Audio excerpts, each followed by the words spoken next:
여러분들의 시간을 아껴드리겠습니다. 각종 커뮤니티에서 핫한 이슈들 모아서 알려드릴 테니까 재밌게 봐주시면 좋을 것 같습니다. 제목, 한밭집 밴당한 중소기업. 여기서 한밭집을 모르시는 분이 있으실 것 같아서 잠깐 설명을 해드릴게요. 한밭집 많이 들어보셨죠? 이게 뭐냐면 건설 현장의 식당을 일컫는 말로 일본어로 한바에서 유래한 것입니다. 이는 공사가 진행되는 기간 동안 현장 인부를 상대로 독점 운영을 할 수 있기 때문에 건설업계에서 가장 확실한 수익을 보장받는 사업으로 알려져 있습니다. 그래서 몰랐던 분들은 요거 알아가시면 될 것 같고요. 여담이지만 한밭집 들어가는 거 아무나 못 들어간다고 알고 있어요. 제가 한밭집을 운영하시는 분을 제가 예전에 만나서 한번 나눠봤었는데 그분께서 굉장히 치열하다고, 이게 정상적으로 들어갈 수 있는 루트가 없고 뭐 소위 말하면 뒷돈을 찔러서 들어가는 경우도 있고 뭐 여러 가지가 있대. 하여튼 들어가기가 되게 힘들대요. 들어가기만 하면 보장돼 있으니까. 오늘 우리 회사 한밭집 밴당했어. 크크크. 여기 부부랑 엄마가 운영하는 곳인데 2달 전에 온 신입 새끼가 사고 쳐서 우리 회사 옐로카드 누적으로 밴당했어. 신입 이 새끼 특징이 밥을 진짜 고봉밥 이만큼 쌓아서 먹는다는 거야. 반찬도 아주 산더미로 다 쌓아서 가져간 다음에 그걸 반만 먹고 다 버려. 우리 부장이 그거 왜 그렇게 먹냐니까 배고파서 또 먹고 싶을 수도 있는데 2번 가기 귀찮아서 그런다고 함. 미친 거 아니에요? 여기까지만 봐도 진짜 미친 것 같아. 이때부터 진짜 겁나 싸했는데 오늘 한밭집 할매가 밥 그렇게 버릴 거면 적당히 가져가라 라고 했더니 그 신입새끼 눈빛이 이상해지더니 내 돈 내고 내가 밥 먹겠다는데 뭔 상관이냐고 할머니한테 개지랄을 함. 사람들 다 쳐다봄. 그러더니 분이 안 풀렸는지 식판을 할매 앞에 집어 던지고 가버림. 이런 새끼도 취업하네. 아무튼 그래서 마무리하고 일 중인데 갑자기 물류기사가 오늘부터 저기 한밭집 식당 못 간다고 함. 오지 말라고 했다고. 오늘 사건 있기 전에 그만둔 과장이 한밭집 사장 아내한테 찝쩍거려서 개판 난 적이 있었는데 누적 스택이 적용했는지 그냥 다른 곳 이용하시라고 했다고 함. 사장도 할 말이 없어서 이제 차 타고 다른 곳을 가야 됨. 가지가지 한다. 막내 새끼는 고봉밥 쌓아가지고 일부러 남겨서 버리고 그만둔 과장은 한밭집 사장 아내한테 찝쩍거렸대요. 야, 거기서 밴당하기가 쉽지가 않거든요. 한번 댓글 반응을 봐볼까요? 한밭집 밴은 진짜 듣도 보도 못한. 맞아요. 이거는 저도 처음 들어봤어요. 보통 거긴 되게 관대한데 글을 읽어보니까 그럴만한 것 같아요. 아니 밴 정도가 아니라 저거는 두드려 쳐맞아도 할 말이 없는데? 야, 이런 쎄한 사람이 있다니까. 나 이런 사람 본 거 같아. 군대에서 얼마나 마음이 악독한 거야. 그러니까 내가 성악설을 믿는 이유가 이거예요. 여러분들 이거를 보면서 성천설을 믿으세요? 진짜 병신 파티네. 완전 미친놈이죠. 네, 끔찍합니다. 다음 이슈. 담배꽁초 발견한 음식에 감튀인데 병신아? 라고 시전한 사장. 제목부터 어질어질하죠. 봅시다. 이거 치킨 후라이드 같은데 이거 뭐야? 이거 담배 덧일이라고 써있는 거 아니에요? 담배꽁초 같은데? 이거를 항의했더니 감자튀김인데 병신아? 이랬다는 거잖아 지금 사장이? 한번 읽어보겠습니다. 자세히 보니 담배더군요. 그래서 매장에 전화해서 따지고 배달앱을 통해서 환불받았는데 매장 태도에 너무 화가 납니다. 매장 사장님이 여자분 남자분 2분이신 것 같은데 2분 다 담배를 안 핀다고 나 몰라라 하시더군요. 그러더니 감자튀김 아니라며 먹어보라고 하십니다. 미친. 누가 봐도 던일이라고 써있는데? 담배명까지 적혀있는데 저걸 먹어보랍디다. 그리고는 전화 끊을 때 맛있게 드세요 이러시더라고요. 여 사장님께서. 와, 마지막엔 놀리기까지 했네. 그래서 제가 화가 나서 어떻게 먹냐니까 그것만 쏙 떼고 맛있게 드세요 이러시더라고요. 제가 너무 화나서 식약처에 신고할 테니 결과 나오면 얘기하랬더니 고객님 저희 보고 지금 장사하지 말라는 겁니까? 이러면서 화를 내시더라고요. 야, 진짜 상식이 안 통하는 거네. 미친놈이다. 제가 어이없어서 그러고는 남자 사장님이 와서 직접 보고 가셨습니다. 담배가 맞는 것 같다고 인정하시더군요. 사장님 2분 다 사과 끝까지 안 하시다가 제가 한마디 하니 겨우 사과 대충 하시더라고요. 저는 너무 화가 나서 본사고 식약처고 신고할 테니 그런 줄 아시고 결과 나오면 얘기하자니까 젊은 사람이 그렇게 살지 말라고 윽박을 지르고 갔습니다. 와 진짜 결과 치킨 담배 튀김 매장 결국 폐업 결정. 어쨌든 사이다 결과가 나오긴 했는데 진짜 미쳤다. 이런 사람도 장사를 하는구나. 그러니까 빠르게 인정을 해야 되는데 어떻게 보면 이 치킨집 사장님도 빌런들한테 많이 괴롭힘을 당해서 뭐 그런 걸 수도 있겠지만 그래도 이건 좀 선을 넘었지. 아무리 그래도 담배튀김은 선 넘었네요. 그러니까요. 누가 봐도 던힐 이렇게 써있는데 튀김이니까 먹어보라 그랬대. 미친 거 아니야? 오히려 화를 내면서 젊은 사람이 그렇게 살지 말라고 막. 진짜 곱게 늙어야 돼. 그쵸? 댓글 반응 한번 볼까요? 던일제 감튀를 본 적이 있어? 아니 왜 생계를 걸고 기싸움을 하지? 그냥 대가리 받고 환불하고 새로 튀겨줬으면 저렇게까지는 안 했을 텐데 내 말이 그냥 인정하고 죄송합니다 진짜 죄송합니다 하고 했으면 그냥 넘어갈 거였어요. 그렇지 않아요? 그래 요즘 자영업자도 힘드실 텐데 그래 뭐 실수하실 수도 있겠지 하고 넘어갈 수 있을 그 부분을 기싸움을 한 거야. 고객님 그 튀김이에요 드셔보세요. 담배면 그 빼고 드시던가 이랬다가 지금 이 사단이 난 거죠. 빠르게 인정을 해야 됩니다. 내가 잘못한 거는. 우리도 이런 걸 보면서 배워야 돼요. 실수를 하면 사과를 하고 정정하면 됩니다. 일단 인정하고 사과를 하는 게 먼저예요. 미쳤다 미쳤어. 다음 이슈. 남친이 집에 왔는데 갑분싸. 갑분싸를 모르시는 분 없죠? 갑자기 분위기 싸해짐을 줄임말인 겁니다. 문자를 서로 보내는 거였네요. 야 그래서 남친이 우리 집 왔거든? 뭔 일 있었어? 아니 걔가 우리 엄마한테 저희 2년 넘게 만났는데 왜 외박은 안 돼요? 이랬단 말이야. 되게 당돌하네. 엄마가 너도 나중에 딸 낳아보면 알아 이러셨는데 걔가 외박도 못하게 하면서 제가 어떻게 딸을 낳아요 이렇게 말한 거임. 우리 엄마 바로 표정 굳음. 와 이거 진짜 실화예요? 이런 미친놈도 있구나.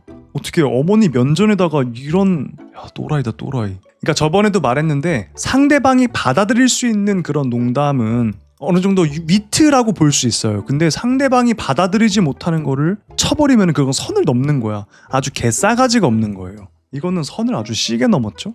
댓글 반응. 엄마도 보수적이긴 한데 남친 새끼는 진짜 인성 개 터졌네. 그러니까 요즘 들어서는 우리나라도 보수적인 거에서 많이 탈피를 했으니까 2년 동안 못 나가게 하셨으면 조금 보수적이라고 볼 수도 있긴 해요. 근데 그런 거를 다 뛰어넘어서 이 남친 새끼는 정말 인성이 개 터진 거 맞는 것 같아요. 여러분들은 어떻게 생각하세요? 미친놈 아니에요 이 정도면은? 능글맞은 성격이면 그냥 등짝 한 대 맞고 넘어갈 것 같긴 함. 나는 근데 어머니가 이거 못 받아들이셨을 것 같아. 그냥 분위기가 싸해졌을 것 같아. 그 말을 한 순간. 말하는 꼬라지 크크크. 말투 영포티 주작 같은데. 그러니까 이거는 진짜 이게 실화라고 할 정도로 황당한 글이기 때문에 주작 같은데 라는 반응도 나왔습니다. 애를 낳았어요. 애인이 와서 이런 말을 했다고 쳐봐. 어떻게 난 못 받아들여요. 너 뭐라 그랬어? 이러면서 너 나가 이럴 것 같아. 다음 이슈. 고속도로 휴게소 이제야 바뀐다. 편의점 입점. 휴게소 이제야 바뀝니다. 24시 편의점에 1+1 그리고 커피값 2,000원대로. 에? 원래 휴게소에 편의점 24시 아니었어요? 1+1도 없었어? 나 몰랐는데. 국토부 중간 운영 빼고 입점업체 직계약 전환. 연내 8곳 시범 운영. 내년 말 100여 곳 확대. 그러니까 중간 마진을 없애버렸다는 것 같아. 그러니까 휴게소 내에 편의점이나 아니면 편의점 물건들이나 이런 게 1+1이 안 나가고 아까 보니까 커피값 2,000원대로 내린다고 했잖아요. 원래 그거보다 더 비쌌나 봐. 그 이유는 중간 마진을 떼가는 중간 업체가 있었기 때문인 것 같아요. 근데 그거를 빼버리고 직계약으로 전환을 한다는 이 말인 거죠. 이거는 사실 좋은 것 같긴 한데.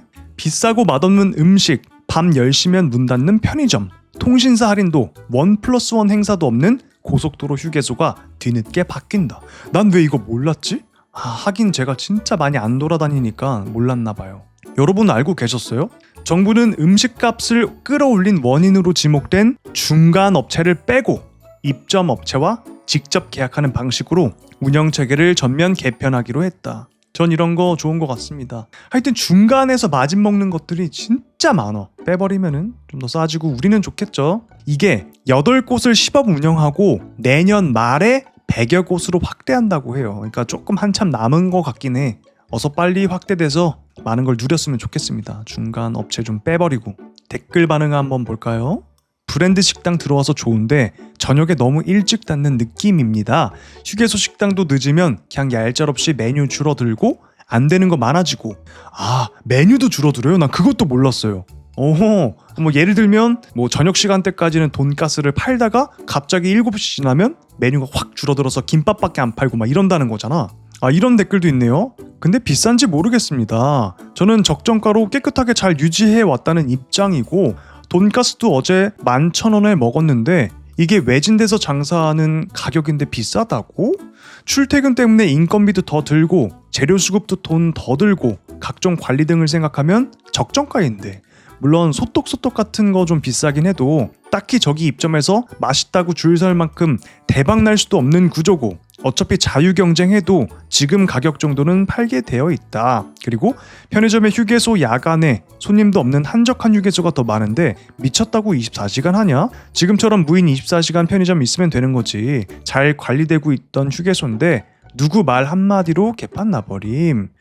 근데 이건 좀 안 맞는 말인 것 같긴 한데, 어쨌든 최소 보장돼 있는 손님은 있는 거잖아. 오히려 다른 데보다 더 많이 벌 텐데. 그리고 돈가스 11,000원에, 그러니까 퀄리티가 어떻게 나오는지 모르겠는데 제가 겪어본 휴게소들은 11,000원에 돈가스 그렇게 먹으라면 나는 안 먹어요. 한 6,000원, 5,000원이면 먹는데 퀄리티가 조금 많이 아쉽긴 해. 난 11,000원 비싸다고 생각하는데. 근데 이제 중간 업체가 좀 빠지고 나면은 그런 것들도 좀 괜찮아질까? 편의점만 괜찮아지는 걸까? 하여튼 이런 의견도 있습니다. 근데 저는 비싸다고 생각해요. 퀄리티에 비해서. 많이 바뀌어서 소비자들이 좀 이득 보는 그런 형태가 되었으면 좋겠습니다. 생각해보니까 다 비싼 것 같아 거기는. 다음 이슈. 아파트 협박문 레전드. 어떤 협박문이 있었을까요? 이야, 이거 뭐야? 확대해서 볼까요? 어떤 뉴스를 캡처해서 붙여놨네요. 왜 집 앞에서 피워? 살인 부른 담배 연기. 이웃 한 명 숨져. 아, 담배 피지 말라고 이거를 붙여놓고 다음은 너야, 이렇게 경고를 하는 거야? 아, 나 이 마음은 조금 이해가 가긴 해 진짜. 저 세대 사는 사람 중 한 명이 신고해서 경찰 조사 엔딩. 아, 이거 붙여서 경찰 조사를 받았어? 그러니까 살인 예고일 수도 있으니까 이걸 누가 신고를 해서 경찰 조사를 받았다. 아마 신고한 사람은 집에서 담배 피는 사람 아닐까요? 나는 진짜 화장실에서 가끔 담배 냄새 올라오거든요. 미치겠어. 전 비흡연자잖아요. 근데 또 집안에서 담배 피시는 분들 의견은 이래. 아니, 내 집에서 내가 담배 핀다는데 왜 난리들이야? 이러는데, 그럼 냄새가 안 나게 피던가 왜 화장실에서 똥담을 펴서 그 담배 냄새가 올라오게 하냐고. 뭐 피든 말든 상관이 없어. 근데 냄새가 안 새어나가게 안에서 피라 이 말이죠. 원래 피는 것도 안 되잖아 사실. 그럼 안 된다고 하면 하지 말아야지. 안 된다는 걸 하면서 왜 나한테 뭐라고 해 하는 게 난 열받는다고. 킹받는다고. 제발 집에서 담배 좀 피지 말라고. 아, 난 길거리 돌아다니면서 담배, 그 길빵이라고 하죠, 나 그거 너무 열받아. 그러면서 같은 방향으로 걸어가고 있는 사람이 담배를 앞에서 피잖아요. 그럼 나 그 냄새를 맡으면서 계속 가야 돼. 그리고 또 담배만 펴요? 담배 피면서 냄새는 다 하면서 밑에 가래침을 세 걸음마다 하나씩 뱉어. 하나 둘 셋 칵 돼. 하나 둘 셋 칵 돼. 쳐버리고 싶어. 그러면 안 되는데 뒤통수를 그냥 한 대 빡 쳐버리고 싶어. 너무 열받아. 진짜 길거리에서 열받는 게 몇 가지가 있는데, 첫 번째는 그거예요. 아무데나 주차된 킥보드, 그리고 공용 자전거. 미쳐버릴 것 같아. 진짜 얼마나 개념이 없으면은 킥보드를 타고 그래 주차를 해 놓을 수 있어. 근데 왜 일부러 힘들게 그 좁은 길목에 딱 막아놓고 세우냐고. 그 무슨 심리예요 대체? 그게 재밌나? 남들이 고통을 받는 게? 아, 나 그런 사람들 이해를 못하겠어. 그래서 어떤 마음까지 있냐면, 아무렇게나 주차해 놓은 그런 킥보드, 공용 자전거는 부셔도 정당방위다. 이러면 킥보드 회사나 공용 자전거 회사에서 아, 이렇게 하면 부서져도 우리가 보상을 못 받으니까 좀 더 관리 체계를 해야겠다 하지 않을까? 나 막 미쳐버리겠다니까. 가다가 킥보드가 앞에 있으면 진짜 부셔버리고 싶어요. 그리고 두 번째가 길빵충들, 침충들, 가래침. 으악 돼. 그거 다시 먹게 해야 돼. 머리채를 잡아가지고 그 바닥에 짓눌러서 네가 뱉은 거 네가 핥아 먹어. 이래야 돼. 아우 씨. 지금 식사 중인 분은 죄송합니다. 아니 그만큼 열이 받아서 그래요. 댓글 반응 볼까요? 붙인 이유는 이해가 가는데 이건 빼박 협박이긴 해. 살해 예고? 협박이라고 볼 수 있으니까 신고가 들어갈 수 있을 것 같아요. 베란다에서 담배 피길래 장거리용 살충제 뿌려줌. 아 그럴 수도 있구나. 근데 장거리용 살충제가 뭐예요? 길게 막 찍찍 나가는 게 있나? 차라리 물총으로 뿌리지. 어쨌든 밑에 층에서 피우기 때문에 냄새가 위로 올라오는 걸 거 아니에요. 그럼 밑에 층을 보고 살충제를 뿌렸다는 거야? 아 이해는 가긴 해. 나 같으면 물총을 뿌렸을 것 같아. 신고한 사람이 흡연자야. 나도 이렇게 생각했어요. 어쨌든 살해 협박을 받았다고 제가 집에서 담배를 피는데 하면서 신고했을 것 같아. 아우 짜증나. 흡연충들은 민폐라는 걸 모르나? 담배 피면 지능이 떨어져서 그렇게 됨. 이 사람들도 담배 냄새 진짜 싫어하시는 분들인 것 같다. 1층 친구 집에 놀러 갔었는데 베란다 창문 앞이 담배 피는 구역 비슷하게 되어서 밖에서 담배 냄새가 진짜 끊임없이 들어오더라. 살인 충동 나는 거 충분하게 이해할 만했음. 아 1층 사시는 분들 이거 공감하시는 분들 많으시겠다. 하긴 그 1층에 있으면은 앞에 막 담배 피는 그런 공터 같은 게 있으면 냄새가 다 들어올 거 아니에요? 그런 것도 스트레스가 있겠네요. 1층. 방법은 잘못됐는데 실내 흡연충들은 죽어도 쌈. 근데 아까도 말했지만 그래 담배 냄새 들어오는 거 뭐 그렇다 쳐. 근데 집 앞에 가래침 막 뱉어놓고 밑에 담배꽁초 버려놓고 이건 어떡하냐고. 그거 치우시는 미화원들은 무슨 죄냐고. 야 맞다. 이제 계열받는 거 뭐냐면 담배꽁초 밑에 버리고 가래침 뱉는 사람들 거기다 왜 버려요? 하면 뭐라고 하는 줄 알아요? 아니 어차피 환경미화원들 치울 게 없으면 일자리 잃는 거 아니야? 내가 그 사람들 돈 벌게 해주는 거야. 액퇴 푹 진짜 귓방맹이를 그냥 올려버리고 싶다니까. 그렇게 생각하는 사람들이 진짜 많아요. 미친놈들 아니에요? 심심치 않게 볼 수 있어요. 여러분 주변에도 있을걸요? 그런 미친 새끼가? 손절하세요. 손절. 뭐 어렸을 때야 그런 생각을 뭐 짧게 해볼 수는 있지만 그걸 다 커서도 그런 생각을 갖고 있는 사람은 손절해야 됩니다. 진짜 사이코패스라고 볼 수 있어요. 다음 이슈. 현장 사진입니다. 경주월드 타임라이더 케빈 추락사고 사진. 뭐야 벌써 무서워. 이거 그거 아니야? 쳇바퀴 이거 케이블카라고 하나? 이거 뭐라고 하지? 관람차라고 하나? 이게 떨어졌다고요? 와 얼마나 무서울까. 이거 꽤 높이 올라가는데. 경주월드 관람차가 떨어졌습니다. 해당 사고 관련 아직 기사 나온 게 없어서 의아한데 X, 인스타 등에서 속속 현장 사진이 나오고 있음. 아마 곧 속보나 석간 뉴스로 나올 듯. 사진 속 레일에 걸린 케빈, 그걸 케빈이라고 부르는구나. 승객 탄 케빈과 충돌했고 잇따른 충격으로 지상에 추락했다고 함. 헐. 사람 탄 케빈은 다행히 안 떨어지고 어우 다행이다. 지상에 복귀해서 인명피해는 없음. 제보 사진 추가. 이게 지금 케이블카끼리 부딪혀서 떨어졌다는 거잖아. 아 그러네. 여기 기울어져 있네요. 요게 떨어진 거네. 얼마나 무서웠을까. 떨어졌어 바닥으로. 타고 있었다고 하면은 진짜 그 트라우마는 다행히 인명피해는 없다고 합니다.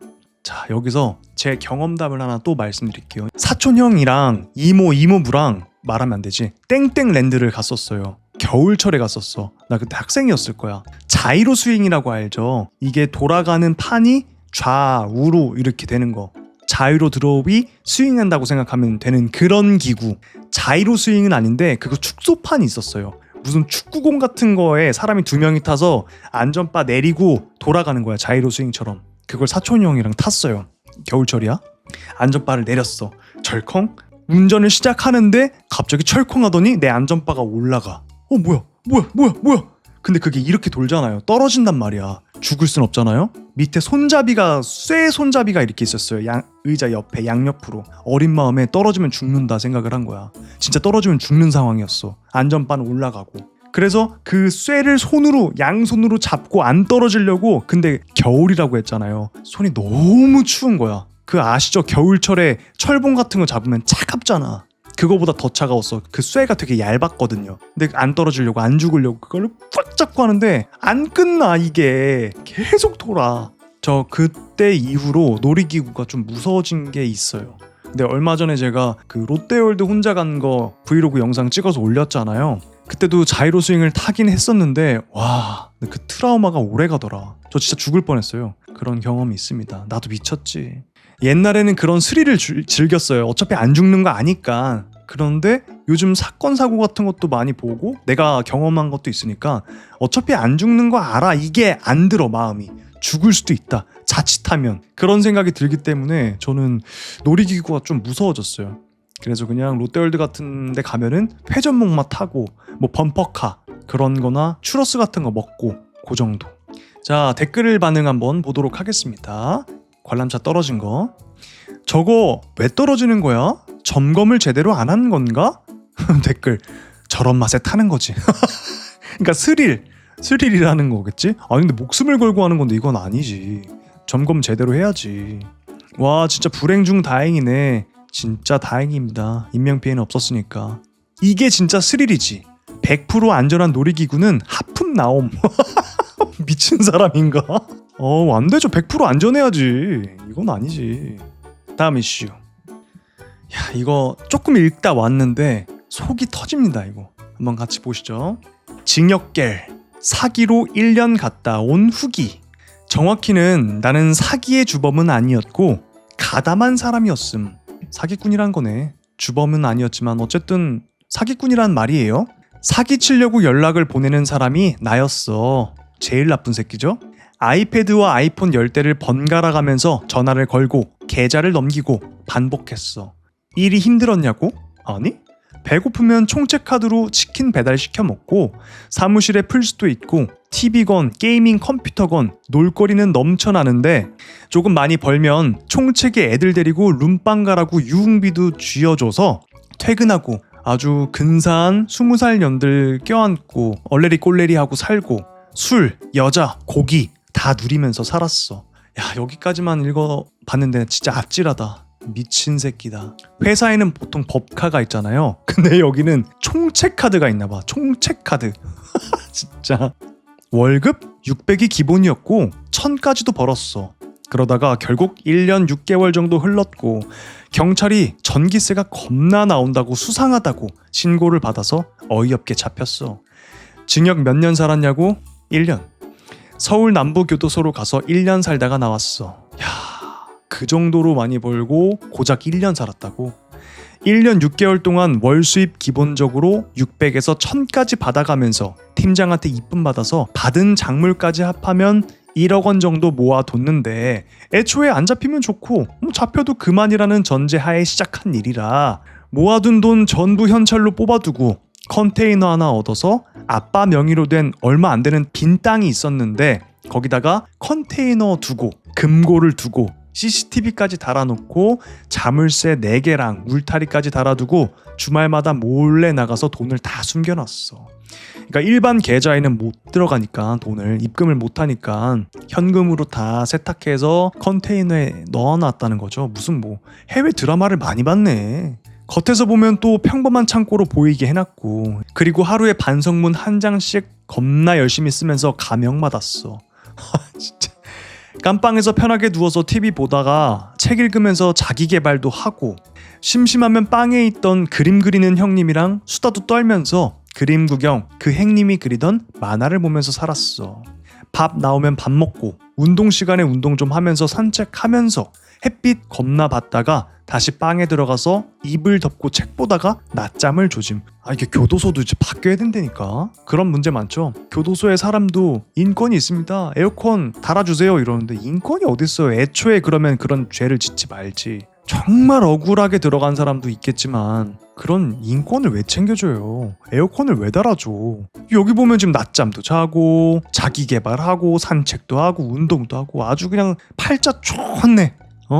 아니 슈발 배부르고 햇빛 따숩게 들어오니 잠이 겁나게 오더라. 여름에는 24시간 에어컨 틀어주고 시원한 정도는 아니고 선선한 정도로 틀어주더라. 미친 새끼. 겨울에는 보일러하고 겨울옷까지 지원받음. 처음에는 겁나 긴장해서 양반다리 하고 있었는데 안에 있던 형님들이 동생 그렇게까지 긴장 안 해도 돼 하면서 누워서 TV 보면서 과자 먹더라. 내가 알던 교도소에서는 항상 양반다리하고 가만히 있어야 한다길래 근데 여긴 왜인진 몰라도 선을 넘는 것만 아니면 뭘 해도 자유였어. 교도관들이 가끔 힐기 타고 지나가는데 아무 말도 안 했어. 잘 돌아간다. 담배 못 피는 게 좀 그렇긴 한데 이참에 금연도 하고 운동도 꾸준히 시켜주고 밥도 건강식으로 주니 건강도 좋아졌어. 교도소 밥 맛없다고 하네 누구냐? 건더기도 듬뿍 들어있고 맛 좋던데? 아 열받아. 열받아. 그리고 출소할 때도 교도관 분들이 그래 고생 많았다. 어린 놈이 다시 오지 말고 하면서 다독여주고 10만 원까지 쥐어주시고. 이거 실화예요? 행님들 신세 많이 졌습니다 하니까 웃으면서 허허 그래 하고 즐겁게 나왔어. 그리고 나오는 날 10만 원 중에 14,000원으로 국밥집 가서 소주에 국밥 먹고 알달달하게 나와서 1년 만에 펴보는 체인지 4mm. 진짜 처음 들이마실 때 너무 감동적이어서 눈물이 나더라.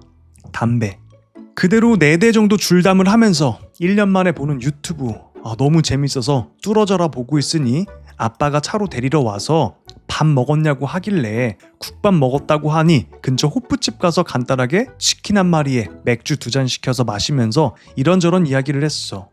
아빠는 솔직히 2년 전부터 갑자기 너 돈 잘 벌길래 어디 대기업 취직한 줄 알았는데 그런 일인 줄 몰랐다고. 그래도 이제 다녀왔으니 반성하고 잘 살아가자라고 하셨고 나도 이제 그런 일 안 하겠다고 말씀드리고 거하게 취하고 기분 좋게 아이스크림 먹으면서 집 가서 또 축구 보면서 곱창에 소주 먹다가 잠들었어. 그리고 다음날 캐리어 끌고 내가 돈 숨겨둔 곳에 가서 돈 다 가지고 와서 다음날 은행 가서 통장에 다 넣었어. 그 1억 원. 그리고 2천만 원 엄마 아빠 드리고 나머지 8천만 원으로 대충 주식이나 하면서 살고 있어 지금은. 효자라고 하면 안 되겠죠. 호로 쌍놈 새끼라고 전 부르고 싶은데 이제 와서 남 사기쳐서 번 그 돈으로 이제 와서 지 부모한테는 이렇게 효도했어 하면서 제 면죄부를 얻으려고 하는 것 같은데 안 돼. 넌 지옥 가야 돼. 대충 주식, 코인으로 한 달에 1,000 조금 넘게 벌고 있고 심심하면 밖에 나가서 여자랑 어울리고 술 마시고 못 가본 해외여행도 겁나 다녀. 지금 28살인데 벌써 굴린 돈과 모아둔 돈 합하면 10억 원이 다 되어간다. 야 10억을 벌었대. 28살인데. 나쁜 돈으로. 허접한 12평짜리 빌라에서 평생 일만 하시면서 사시던 아빠는 내가 전세를 구해줘서 지금 20평짜리 집에서 일도 그만두시고 인생을 즐기셔. 요번에 일본 오사카 주점에서 이야기 나누다가 잘 맞는 일본 26살 여자 만나서 일본으로 이민 갈 예정이고 곧 결혼도 할 예정이다. 내가 후회하냐고? 아니? 내가 이런 일 하기 전에는 어떤 인생 살았는지를 알아? 대학교 준비하면서 쿠팡 물류센터 나가면서 살았어. 통장에 10만 원 있으면 그게 한 달 생활비급이었고 옷은 6년 전에 입던 거 그대로 입으며 허구한 날 가스 끊긴 원룸 단칸방에서 지냈어. 그러면서 어느 지원 하나 받지 못했고 쿠팡 물류센터 M생 양아치들한테 무시나 받으면서 살았어. 우리 아빠? 엄마는 어린 시절에 헤어지셨고 홀몸으로 평생을 노가다 하시면서 나 하나를 키우셨어. 그런 삶에도 어느 하나 보답받지 못하고 평생을 거지 같은 집에서 지내셨고 내가 성인이 된 이후에도 작은 원룸방 하나 구하셔서 거기서 소박하게 살아가신다. 평생을 노가다만 하시면서 사셨는데 그런 삶에서 벗어나 이젠 차도 있고 중산층의 삶을 살아가. 남들 출근할 때 DB 누워서 자고 일어나면 대충 담배 피다가 산책 나가고 운동하다가 집에 와서 넷플릭스 보면서 맥주나 조지고 심심하면 밖에 나와서 만화방 가서 만화를 보던 게임장을 가던 그렇게 살아. 취직 걱정이 없어. 이미 돈이 많은데 뭐하러 취직을 해. 열받아. 열받아. 주변에서 내가 사기 저지른 거 아냐고. 모르지. 검거되면 가족 외엔 어디에도 통보 안 해. 비밀은 무조건 지켜주니까. 그러니까 이 사기꾼들은 신상 다 까야 된다니까. 이거 다 모르잖아. 봐봐. 이것처럼. 이게 뭐냐고. 주변에서는 나를 성공한 놈으로 치부하고 살아가. 나는 절대 후회하지 않아. 범죄를 저지른 거에 대해서. 아직도 경찰청에서 울고 불면서 나 잡으면서 돈 돌려달라고 하는 6천만 원 전 재산이 뜯긴 40대 아줌마가 생각난다. 와, 죽여 살려 이걸. 고맙지. 아줌마 덕분에 내가 이렇게 살게 됐으니까. 그 아줌마는 평생 정직하게 살아가셨겠지. 평생을 열심히 사셨겠지. 솔직히 이젠 미안하지도 않아. 잘 모르나 본데 이 나라는 아직까지도 피해자가 용서하는 게 아니라 판사가 용서하는 나라야. 피해자의 의견은 중요하지 않아. 어떻게 느끼던 말던 판사한테 반성문 겁나게 보내고 잘못했다고 하면서 존경하는 재판장님 하면서 똥꼬 존나 빨아대니 가명 존나 시켜주더라. 너무 즐거워. 인생이 즐거워. 살아가는 게 너무 즐거워. 주변 편의점만 가도 나를 보며 살갑게 인사해줘. 백화점에라도 가면 나를 VIP 취급해줘. 거기다가 전에는 여자도 없던 내가 일본 여자까지 생겼어. 한국에서 정직하게 열심히 살면 호구라는 것을 26살의 나이에 깨달았어. 만약 잡히지도 않았다면 더 좋았을 테지만 좀 아쉬운 거고 그건. 그래서 다시 학벌을 따고 다른 사업으로 뛰어들 거야. 징역 가는 사람한테 조언하자면 솔직히 진짜 아무것도 아니야. 전과 그거 인생 살면서 피해준 적 한 번도 없었어. 나 진짜 이 글 보면서 이 혈압이 너무 올라오거든요 지금? 이거 실화면 심각하다. 그러니까 그런 말이 있어요. 범죄자가 가장 살기 좋은 나라가 대한민국이다 뭐 이런 우스갯소리가 있는데 이런 글을 보니까 그게 더 와다. 뭐 이런 미친 새끼가 다 있냐. 그러니까 다 범죄에 뛰어들지 지금 젊은 애들이. 주식에다 다 꼬라박은 다음에 그거 또 어떻게 하려고 이런 나쁜 짓 하고 아무런 죄의식이 없잖아. 아까 봤어요? 여기 위에 40대 아주머니가 6천만 원이 뜯겼대. 전 재산이 뜯긴 거야 이 새끼한테. 근데 미안하지도 않대. 뭐 이런 놈이 다 있지? 지랑 똑같은 놈 나와가지고 똑같이 당해야 돼. 솔직히 그것만 해도 안 돼. 부족해. 와 어떡하냐 이거. 너무 열받는데? 그래도요 정직하게 사는 게 좋은 거예요 정말. 물론 이 사람은 지금 나 미안한 것도 없어 난 인생이 즐거워 하지만 사람이라면 양심이라는 게 있어요. 늘 그게 없어지지 않고 여기에 남아있을 거야. 자기가 잘못했다는 것도 자기가 알고 있고 겉으론 이렇게 얘기하지만 지금 이런 글을 썼다는 것도 어떤 양심의 가책을 좀 덜어내기 위해서 고해성사 같은 거잖아요. 익명성을 빌어서. 그렇다는 거는 이미 이 사람 양심에 뭔가가 있다. 찔리는 게 있다. 죽을 때까지 안고 가는 그 마음의 짐이 있다 라는 거를 반증하는 거예요. 나는 정말 진짜 성실하게 이렇게 힘들게 사는데 쟤네들은 쉽게 돈을 번다. 나쁜 짓을 하면서 너무 억울하다 생각하지 마시고요. 그냥 마음이 떳떳한 게 제일 좋은 거예요. 정직하게 사는 게 최고입니다. 언젠간 기회가 와요 우리한테. 네, 장담할게요. 여러분들한테 기회가 올 겁니다. 이미 기회를 잡고 계신 분들 있으실 거고. 댓글 반응 보겠습니다. 이거 구라 아님? 세무조사가 안 들어올 수가 없는데? 대댓글에 구라겠지. 그러니까 믿을 수가 없다는 말인 거지. 지금 이 글이 도통 믿을 수가 없다. 이게 진짜면 이거 안 돼 라고 생각하시는 분들이 많은 것 같아요. 딱 봐도 개 주작글이네. 그쵸? 주작이었으면 좋겠어 제발. 소설 이렇게 쓰면 자괴감 안 드나? 구라지 크크크. 사기 전과 있는 사람이 징여도 없이 뜬금없이 1억이 나와서 그걸로 10억을 만든다? 크크크. 바로 추적이지. 경찰이 바보도 아니고. 여기 나온 것처럼 정말 주작이었으면 좋겠어요. 어쩌면 우리한테 경각심을 갖게 하고자 그런 글이었으면 좋겠습니다. 믿고 싶지 않아 진짜로. 제발 주작이어라. 다음 이슈. 무리하게 설치한 에어컨 레전드. 과연 어떻게 에어컨을 설치했을까요? 이거예요? 지금 우리가 보고 있는 거 맞아요? 카페에서나 학교에서나 보는 그거 아니에요? 이걸 뭐라고 하지? 무슨 에어컨이라고 하지? 천장형? 뭐라고 하는데 시스템? 이걸 가정집에서 한다고? 여보 우리 집도 천장형 에어컨 설치했어. 뭔가 좀 많이 이상한데? 진짜네? 이게 보통 잠깐만 천장을 뚫고 설치해야 되는 거 아니에요? 여기다 이거를 설치했어? 이걸 집에서 다 할 수 있어? 여보 우리 집도 천장형 에어컨 설치했어. 진짠가 봤대. 이거 AI 아니네. 근데 시원하겠다. 지나가던 삼성전자 에어컨팀 8년 근속 사업 중인 사람입니다. 일단 말씀드리자면 이쪽 업계에서 살면서 저딴 건 처음 봅니다. 천장형 4웨이 에어컨이 지금 천장 안으로 안 들어가고 노출되어 있는데 내부로 매립하기 위해서는 천장 석고를 열어야 되는데 아파트의 경우 석고와 천장 시멘트의 간격이 좁아서 보통은 4웨이가 들어가지 않습니다. 그러니까 저렇게 튀어나와 있구나. 주택이나 처음부터 넓게 설계한 건축물이 아니면 불가능해요.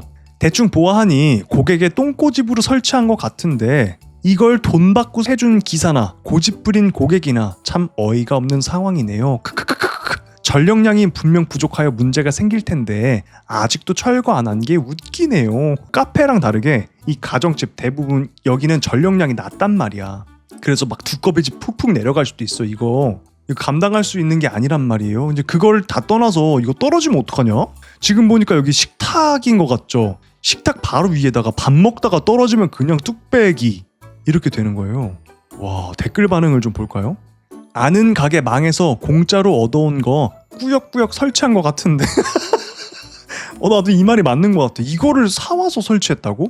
진짜 이해를 못하겠어. 아니면 그냥 어떤 가게가 망해서 에어컨 가져가세요 해서 그냥 떼서 와서 설치한 거 아닐까? 근데 그게 아니라면 믿기지가 않아. 그렇게 해도 믿기지가 않는데 언제 무너질지 궁금하네. 천정고 안 나오는 구축에서 저런 거 보면 집주인이 억지로 요청한 거 맞지? 크크크. 와, 진짜 세상은 넓고 다양한 사람들이 있다. 전기세 폭탄 맞겠네. 저거 설치하고 다음 달에 어떻게 나올까? 다음 이슈. 이 사건 지금 난리죠? 지금 아주 뉴스에서 난리가 났습니다. 장윤기 강간살인 사건 타임라인. 이거 아직 모르시는 분들 있으실 것 같아서 갖고 온 건데 한번 보겠습니다. 가해자 장윤기 23살. 어리네. 아버지가 경감 계급 보통 소형 지구대 지구대장 혹은 대형 지구대 부지구대장 6급 상당이며 여기서부터 고위 간부로 분류됩니다. 그러니까 아버지가 경찰 고위 간부라는 뜻이에요. 그리고 삼촌도 타 지역의 경찰 경감급으로 확인됩니다. 아버지도 경찰, 삼촌도 경찰이야. 이 경찰 집안인 거야. 거기 밑에 살인자 아들이 나온 거예요, 지금.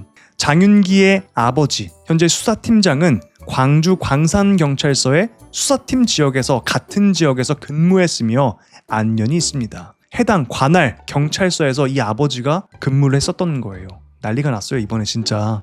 사회복무요원 출신이며 그때 여중생 상대로 불법 촬영을 7회에 걸쳐 촬영한 것으로 밝혀짐. 완전 싹수가 그랬던 사람이었구나. 남의 동의 없이 찍은 촬영, 그러니까 그런 전과가 있었기 때문에 공익을 했다는 거죠. 일반 군대에 갈 수 없었으니까. 이미 그런 조짐이 있었네. 소집 해제 후, 그러니까 전역 후 식당 아르바이트를 하다가 첫 번째 강간 피해자인 베트남인 여성 A씨를 일방적으로 쫓아다니다가 집으로 들어가서 케이블 타이로 구속 후 땡땡. 그 이후 13시간 감금. 미친놈이네. 20살 여성을 스토킹을 한 거야. 케이블 타이로 다 손발을 묶어놓고 그 짓을 한 거예요. 그리고 13시간 동안 감금을 했다고. 이후 생명의 위협을 느낀 베트남 여성인 A씨는 경찰에 강간 및 스토킹 신고 후 주거지에서 멀리 떨어진 곳으로 대피.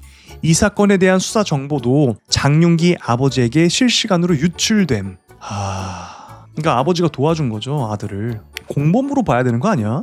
자, 이후 A씨를 죽이겠다는 마음을 먹고 베트남 A씨 2026년 5월 5일에 여고생 이채원 양과 근처에 있던 남고생을 흉기로 피습했습니다. 여고생만 죽인 게 아니라 남고생도 흉기로 피습을 했어요. 이채원 양은 사망을 했고 고모 씨는 부상 피해를 입었습니다. 이후 장윤기는 1km 정도 도주 후 근처 야산에서 범행 도구 일체를 유기했습니다. 흉기, 케이블 타이 등등. 그리고 휴대폰 전원을 끄고 혈흔이 묻은 옷을 세탁해 입은 뒤 택시를 타고 잠적을 했으나 11시간 후 경찰에 의해 체포가 되었습니다. 그러니까 아버지가 경찰이었으니까 이런 거에 빠삭했던 건지 아니면 아버지가 너 잡힐 것 같으니까 이렇게 해. 행동 강령을 알려준 건지. 진짜 주도 면밀하다. 여고생을 죽이고 남고생까지 해친 다음에, 그러니까 죽이진 않았지만 부상을 입힌 다음에 증거물을 아주 그냥 교묘하게 유기하고 옷도 피 묻은 거 세탁 딱 하고. 범행 현장에서는 구속용 케이블 타이와 차문이 열린 상태에서 고교생 둘을 피습했습니다.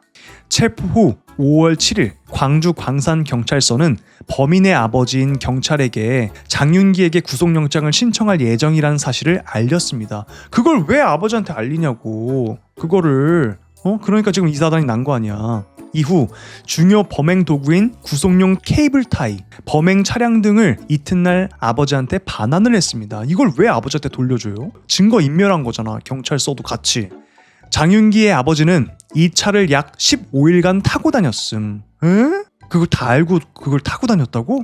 이때 수사팀이 장윤기 자택의 주소와 현관문 비밀번호 등을 전달했습니다. 이거는 다 집어쳐 넣어야 돼. 5월 8일 장윤기의 아버지가 케이블타이와 훼손된 리얼돌, 범인의 주거지에 들어가 폐기를 하고, 리얼돌 아시죠? 인간 모형으로 된 인형인데 거기다가 이제 얼레리 꼴레리를 하는 거예요. 성욕을 푸는 거야. 이제 그런 리얼돌, 제가 알기로는 2개가 있었대요. 2개씩이나 있었어. 근데 그거를 아버지가 들어가서 몰래 증거물을 폐기한 거예요. 왜 리얼돌이 증거물이에요? 라고 하실 텐데, 제가 알기로는 리얼돌에 공격한 흔적 같은 거? 그런 게 있었다고 알고 있어요. 그러니까 살인을 연습했던 거일 수도 있겠죠. 그런 중요한 증거를 없앴다는 거예요. 그러니까 이상 성욕자였던 것 같아. 그냥 제 의견이에요. 가해 차량의 블랙박스, 범행일 당일입니다. 장윤기의 휴대전화, 자신의 전화 등을 포함한 휴대전화 4대를 완전 소각했습니다.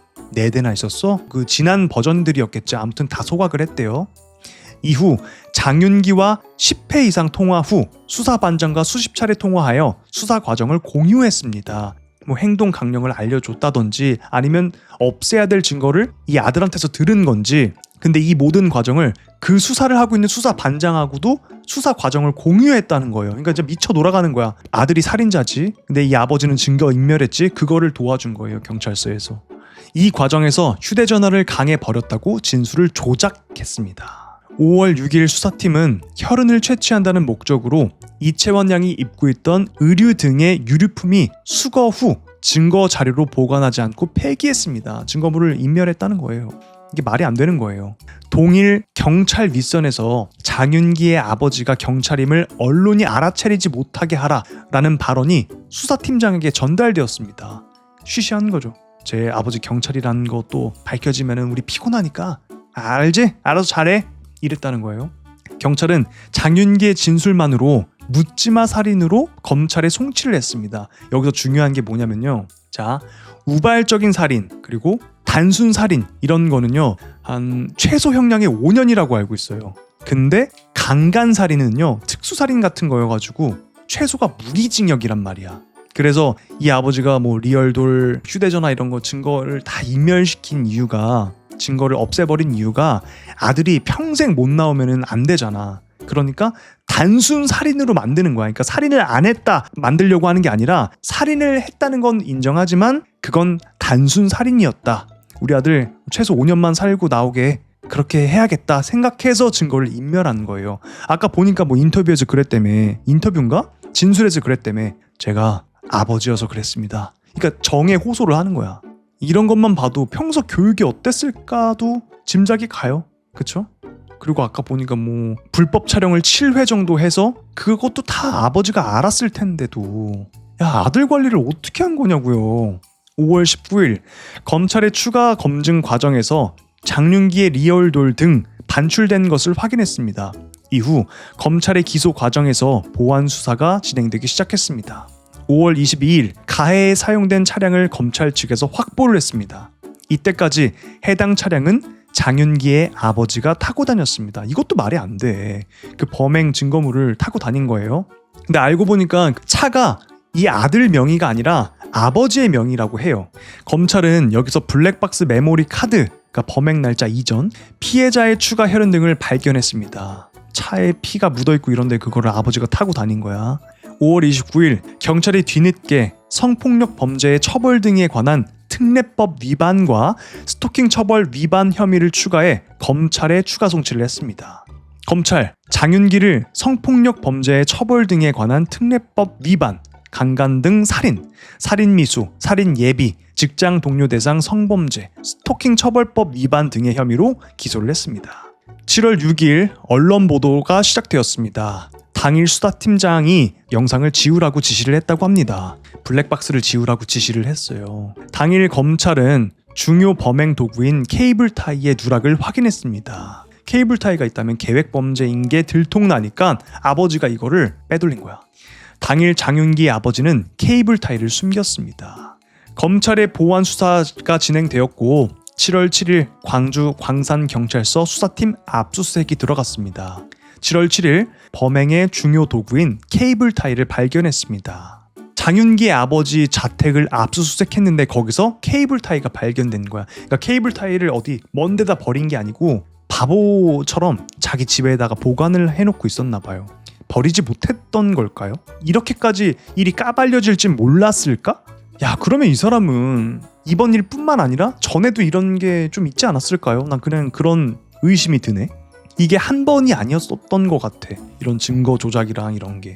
그러면 억울한 사람들이 얼마나 많이 생겼었을까. 와, 대단하다. 7월 8일 경찰 수사팀장을 구속했습니다. 이 아버지와 아들을 도와준 수사팀장도 구속을 했단 말이에요. 근데 진짜 이게 웃긴 게 친족 특례법이라고 해서 가족이 증거를 인멸하는 거를 깜빵에 못 쳐넣나 봐. 그래서 구속을 못하고 진짜 어이없게 이걸 도와준 경찰 수사팀장을 구속했다는 거예요. 그런 게 있대. 증거를 인멸해도. 경찰이 혐의 입증에 쓸 수 있는 리얼돌과 범행 차량을 입수하지 않은 데다가 피해자의 혈흔이 확인된 DNA 감정 보고서도 검찰에 넘기지 않았던 것으로 확인되었습니다. 해당 보고서는 범행 2일 후인 5월 7일 날 나왔는데 약 6주 동안 검찰이 기소를 하는 당일까지 전달되지 않았습니다. 검찰은 고소장 변경을 통해 강간살인으로 기소 내용을 변경 예정했습니다. 여담은 케이블 타이가 중요한 이유는 베트남인을 성폭행할 때 케이블 타이를 썼다는 것. 케이블 타이가 간접적인 강간살인의 결정적 증거가 될 수 있기 때문입니다. 피해자가 한 명인 단순 살인은 약 5년이나, 하지만 강간살인의 경우 무기징역부터 시작해서 사형으로 선고됩니다. 아까 말씀드렸죠? 그러니까 아버지가 기를 쓰고 증거물을 인멸한 거예요. 그리고 어제 장윤기는 나름의 반성문을 법원에 제출했다고 합니다. 수감기간 자격증을 취득하겠다는 계획 등 자신의 미래를 언급하는 내용이었습니다. 아이고 두야, 아이고 두야. 그러니까 피해자한테 죄송합니다가 아니라 저 그렇게 됐으니까 기왕 깜빵 들어가서 자격증도 취득하고 그러겠습니다. 반성문을 제출했다는 거예요. 기가 찬다. 그리고 반성문도 그렇다면서요. 이거 이렇게까지 안 까발려주고 쉬쉬할 것 같았는데 막 까발려지니까 애가 어떡하지? 반성문을 썼대. 댓글 반응: 얼마나 멍청한 거냐 진짜 크크. 과연 저 사건 하나만일까? 현실은 앞으로 저런 일이 엄청 흔해질 거라는 거. 그러니까 우리가 믿어야 하는, 믿음을 줘야 하는 경찰에서 저런 일이 벌어졌다는 거는 너무너무나 심각한 일이에요. 지금 이런 일들이 무리로 안 올라와서 그렇지 얼마나 많이 있겠어요? 억울한 사람도 굉장히 많을 거고. 대단하다. 이 경찰 집안에서 반성의 기미가 없는 것 같아. 그리고 뭐 그런 말도 지금 막 올라오는데, 여고생을 해치고 나서 그 세탁소에 가서 옷을 빨았다고 했잖아요. 그리고 진짜 웃기는 게 헤어샵을 가서 머리를 했어요.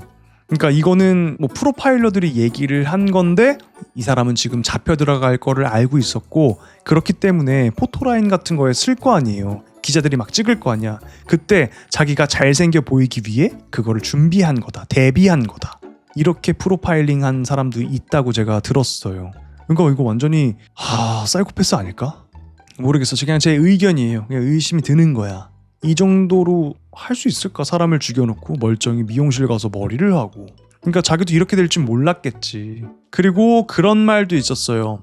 차량 블랙박스를 까보니까 거기 안에 막 녹화가 된 게 있을 거 아니에요. 녹음되고. 동생이었나? 아는 동생이랑 통화를 했었나? 아니면 거기서 얘기를 했었나? 거기 대화 중에 그 동생이 이렇게 말했대요. 형 말대로라면 형은 지금 벌써 성범죄자야. 이렇게 말한 게 나왔대. 블랙박스에서. 그러니까 평소에 어떻게 하고 다녔는지 아시겠죠? 그러니까 점점점 역치가 높아지는 거야. 점점점 줄어드는 게 아니라 점점 더 과감해지고 더 큰 범죄를 저지를 수밖에 없어요. 범죄 특징이야. 그러니까 계속 스토킹하다가 그러다 강제로 이렇게 하고, 그러다가 성폭행도 뭐 한 차례가 아니었다며 여러 차례 그랬다며 스토킹하면서. 그러면서 점점점 가다가 감금 13시간 해놓고 여성분이 진짜 죽을 것 같으니까 경찰에 신고를 했던 거고, 그래서 수면 위로 드러난 거고. 얘 생각은 뭐였겠어요? 우리 아버지가 경찰이고 삼촌도 경찰인데, 그리고 고위 간부야. 네가 어떻게 할 건데? 베트남인인 네가 어떻게 할 건데? 이런 생각으로 했겠지? 그러다가 수틀리니까 죽이려고 그걸 준비해서 이사를 간 베트남 거기 주위를 계속 돌아다녔대요. 보이면 죽여버리려고. 그런 마음 아니었을까? 그냥 제 생각이에요. 거기를 계속 배회했대요. 너무 무서워. 이거를 20살 초반에 할 수 있나 이게? 지금이라도 잡혀서 다행이지 이거 계속 넘어가고 그랬으면은 얼마나 더 대담해졌을까요? 이런 사람이 5년만 살고 나온다? 최소 형량 5년만 살고 나온다? 이 아버지 때문에? 그러면 우리는 우리 주변에 이런 끔찍한 살인마와 같이 살아가는 거가 되는 거예요. 야, 우리가 나중에 결혼해서 애를 낳았어요. 근데 옆집에 얘가 살아봐. 그거 감당할 수 있냐고. 딸이라도 낳았어봐. 어떡할 거냐고. 지금 저도 이 사건을 굉장히 관심을 두고 있어서 기사가 막 올라오거나 유튜브에서 뭐 나오면은 다 챙겨보는 와중인데 뭐 새로운 소식이 들려오면은 여러분께 다시 한번 알려드리겠습니다. 무기징역도 20년 지나면 가석방 신청된다면서요? 진짜요? 안 돼요. 얘 지금 20 몇 살인데 20년 지나도 40대 초반이에요. 안 돼. 이런 성격은요. 뒤가 없어요. 이런 사람들은. 못 나오게 해야 돼. 사회에. 그리고 그 가족들, 그리고 이걸 도운 그 경찰서, 그 사람들, 수사팀장도 다 집어쳐 넣어야 돼. 아니 본보기를 보여줘야지 그런 걸 안 하지. 지금 얼마나 썩어 있겠어. 범죄 조직과 그 유착관계가 얼마나 심하겠어요. 뒷돈 받고 봐주고 피해자만 겁나게 당하고. 다음 이슈. 은퇴한 AV 배우의 삶. AV가 뭔지 아시죠? 어덜트 비디오, 성인물. 2019년 은퇴한 미즈노 아사히. 이런 분이 있으셨구나. 전 진짜 몰라요. 10kg가 쪘어요. 현재 직업은 네일 아티스트를 하고 있어요. 은퇴 후 성생활은 어때요? 질문이 왜 이래? 질문이 뭐야? 은퇴 후 성생활은 어때요? 이런 질문을 왜? 남자친구는 없고요. 섹파도 없어요. 원나잇 뭐 그런 것만 하죠. 아 그걸 왜 진지하게 대답해 주냐고. 당시 월 수입을 물어보면 메모해놨어요. 최고 월 수입 182만엔, 한화로 1820만원 정도가 되겠네요. 월에. 야, 왜 은퇴를 결심하셨어요? 솔직히 지친 것도 있는데 매월 랭킹 이번 달은 10이었어요. AV 거기에서 랭킹이 있나봐요. 근데 랭킹에 목매이는 게 싫어서 은퇴를 결심하셨다고 합니다. 앞에 뭐 이것저것 떼고 17만엔? 저는 이 일이 하고 싶었기 때문에, 그러니까 네일 아트를 하시면서 월 수입이 17만엔, 170만원 정도 되시나봐요. 보람을 느끼고 있어요. 수입은 줄었지만 본인이 하고 싶던 일이기에 보람을 느끼며 살고 있다고 합니다. 하지만 그녀는 2020년 11월 복귀를 선언했습니다. 결국은 그 금액에 만족을 못하셔서 다시 복귀를.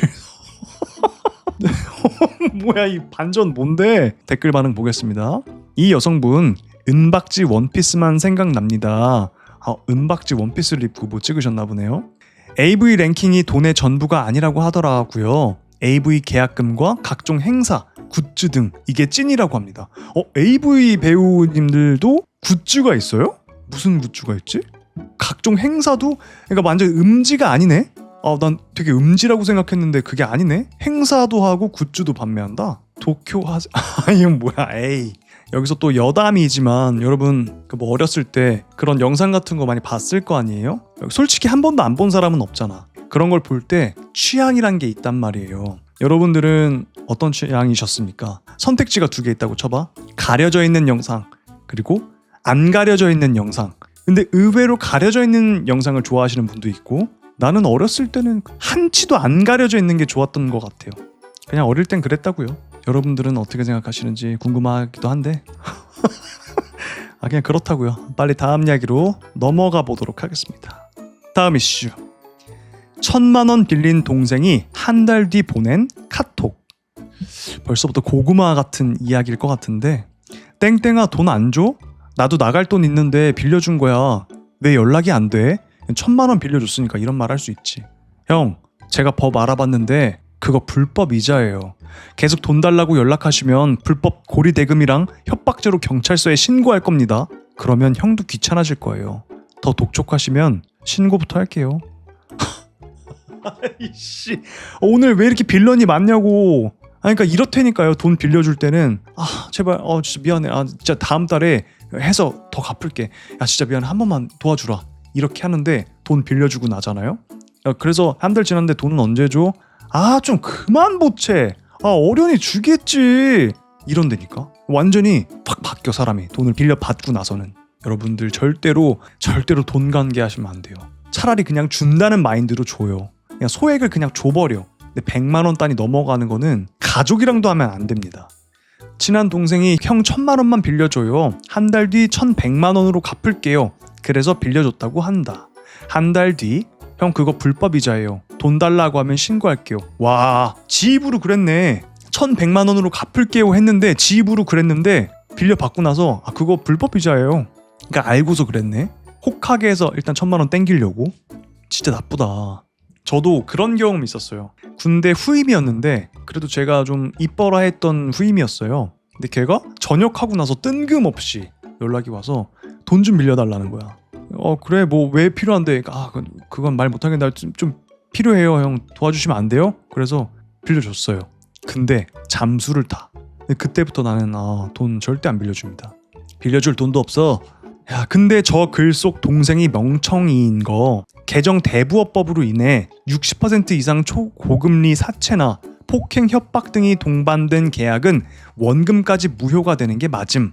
근데 그건 어디까지나 전문 대부업자나 불법 사채업자, 폭행 협박이 동반된 계약들의 이야기고 그냥 일반인이 지인들과 선의로 나눈 개인 간의 일회성 대출 계약에는 해당 안 되고 기존의 이자 제한법이 적용됩니다.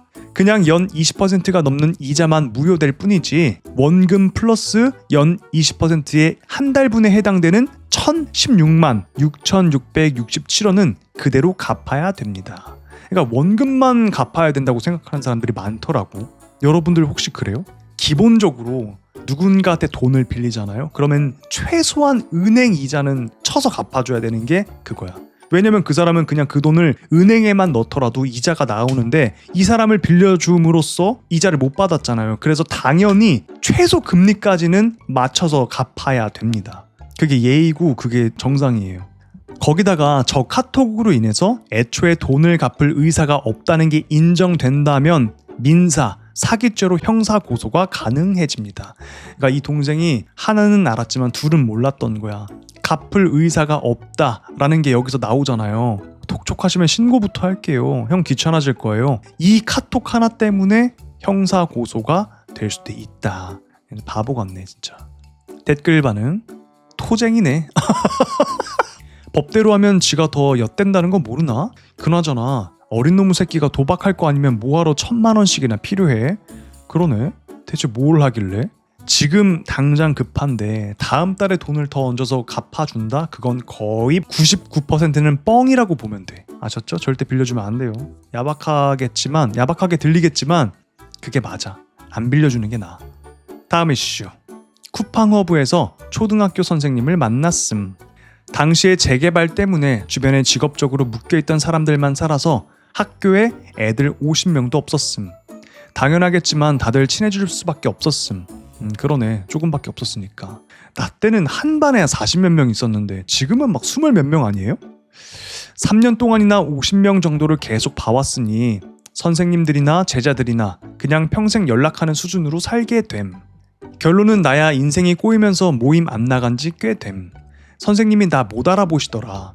나도 좀 부끄러워서 인사 안 드리고 그냥 처음 보는 사람 마냥 이야기를 했어. 사모님이랑 주말에 FC 한번 지원해 봤는데 허브로 오게 되었다고 이야기하더라. 두 분 다 교직 생활하셔서 연금 잘 나올 텐데 아마도 가끔씩 일하면서 재충전한다던가 뭐 그런 거겠지. 그러면서 나에 대한 장점이나 사소한 거 하나하나 그냥 다 칭찬하고 뭐 그랬어. 선생님은 참 여전하시구나 느꼈지. 허브일 특성상 오래 대화 못하고 중간중간 잠깐씩 이야기밖에 못해서 이야기도 별로 못했어. 일 끝날 때쯤 서로 땀범벅이 되어버렸지. 선생님이 힘들까봐 평소보다 더 열심히 했고 선생님도 이상하게 묵묵하게 일하고 그랬음. 그리고 일 끝나고 서로 인사하는데 선생님이 내 어깨를 토닥토닥 거리셨어. 아, 그때 알게 됐지. 선생님도 날 알아봤구나. 그리고 그냥 모른 척하고 인사 90도로 하고 빠르게 퇴근 버스 타고 집에 오는데 너무 싱숭생숭하더라. 선생님이 일부러 모른 척 하신 듯. 야, 뭔가 짠하네요. 그러니까 요즘엔 다 힘드니까 어쩔 수가 없어. 저도 쿠팡 한번 나가봤거든요. 근데 나 자꾸 그거 시키더라. 상하차만 시키더라. 나는 마르고 좀 아담하신 분들은 편한 대로 보내고 나 같은 사람들은 다 상하차로 보내더라. 그게 조금 좀 그래서 한 이틀? 3일 해보고 안 나가요. 마음이 짠하다. 선생님이랑 제자가 쿠팡에서 만났더라. 뭐 쿠팡이 나쁘다는 건 아닌데 어쨌든 상황이 안 좋으니까 나간 건 맞잖아요. 그 상황 자체가 조금 짠합니다. 아, 나도 상하차 시키겠다. 조금 덩치가 있으신 분들은 키가 좀 있고 뭐 힘 쓰실 것 같은 분들은 다 그쪽으로 빼더라. 그게 조금 서운했어. 나도 뭐 그냥 간단한 거 하고 분류하고 이런 거 잘할 수 있는데 쉬지도 않고 계속 왔다 갔다. 나중에 쿠팡 썰도 한번 풀어보도록 하겠습니다. 풀 거 많다. 다음 이슈. 배달 허위 주문자의 최후. 벌써부터 빌런 냄새가 올라오네. 오늘 완전 빌런 특집이네요. 허위 주문 배달 신고로 피해 가게에 출동한 경찰관. 집주인은 주문을 한 적이 없다고 하고 주문자는 전화도 안 받고, 그러니까 가게 사장님의 진술을 토대로 진술서를 작성합니다. 이때 가게로 걸려온 한 통의 전화, 공중전화로 왔대요. 가게에. 벌써부터 쎄하죠. 일반 집전화도 아니고 휴대폰도 아니고 공중전화로 전화가 온다? 사장님 대신 경찰관이 전화를 받았는데 어떡하냐? 이 새끼 딱 걸리겠네? 이런 우연이? 전화를 건 사람은 바로 허위 주문을 했던 주문자의 전화였습니다. 배달 왜 안 와요? 출동 경찰관이 알바생인 척. 아, 죄송합니다. 제가 오늘 알바 첫날이라 다른 주소로 보낸 것 같아요. 경찰관은 알바생인 척 주문자와 전화를 이어가고, 다른 데로 갔다고요? 아, 네, 정말 죄송합니다. 괜찮으시다면 다시 만들어서 보내드릴게요. 그렇게 하시고 아까 제가 이야기했던 것처럼 집에 애기 있으니까 벨 누르지 말고요. 문 앞에 계좌번호 적어서 놔두면 이체해드릴게요. 갖다 주세요. 다른 경찰관은 공중전화 위치를 파악했습니다.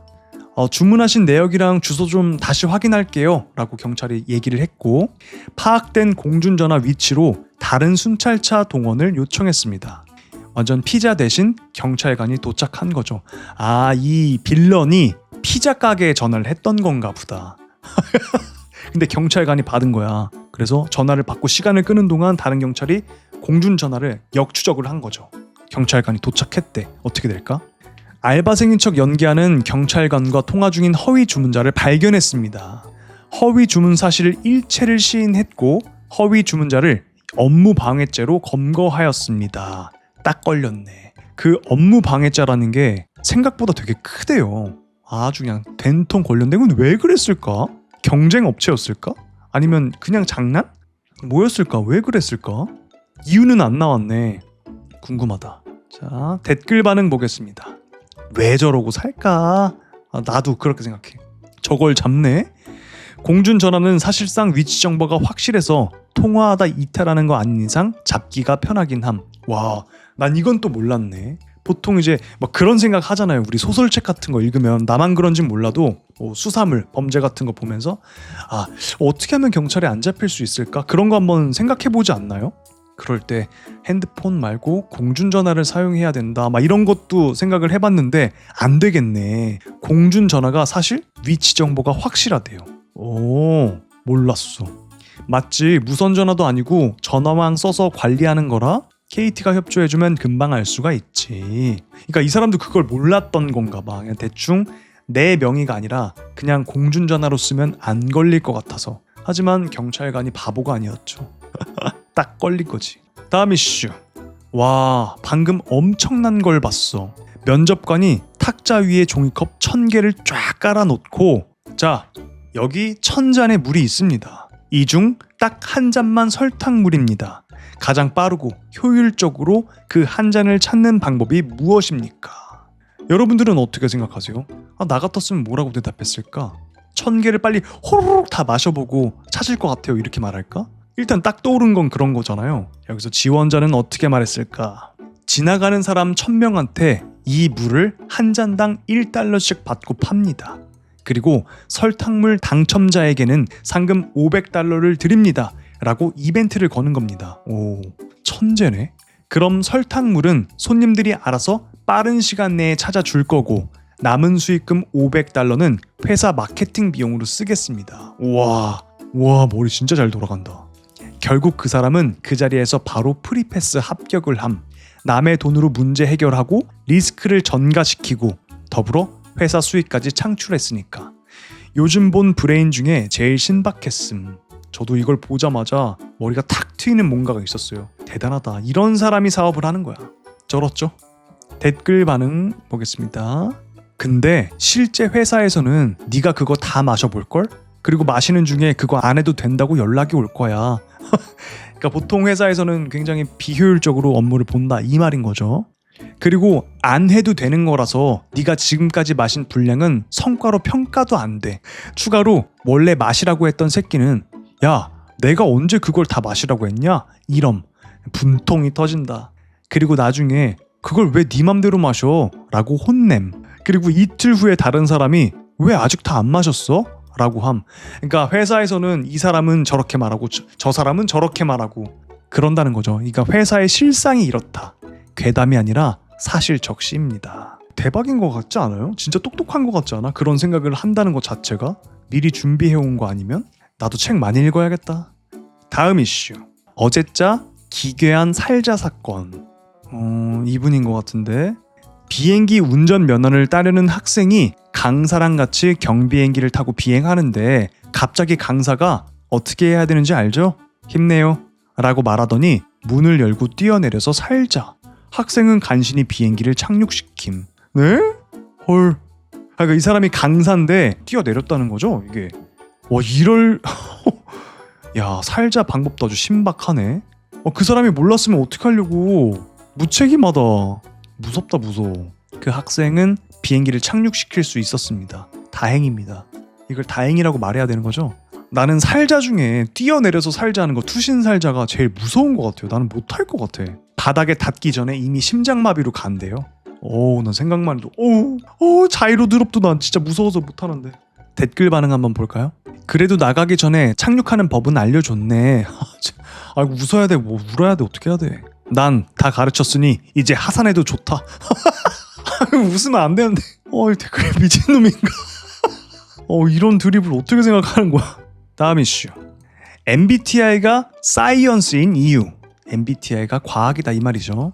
ESFP인데 사람들한텐 INTP라고 말하고 다녀.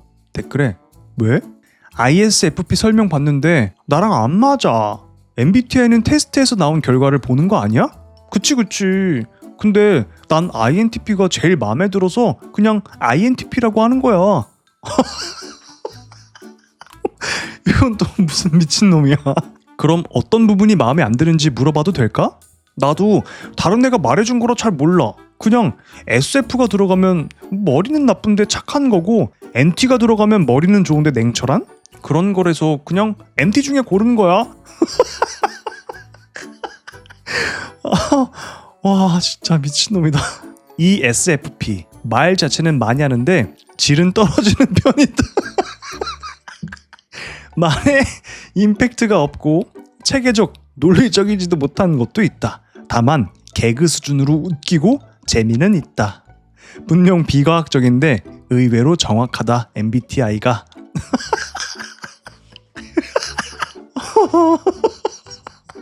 아 진짜 과학적이다. 와. ESFP 저랑 정확히 정반대거든요. 제가 INTJ거든요. 아 웃겨라. 댓글 반응 보겠습니다. INTJ는 여자들이 싫어하더라. 거의 원수 수준으로 싫어하는 여자도 있고. 이유가 뭐야? 진짜요? 나 INTJ인데? INTJ 싫어요? 왜 그러지?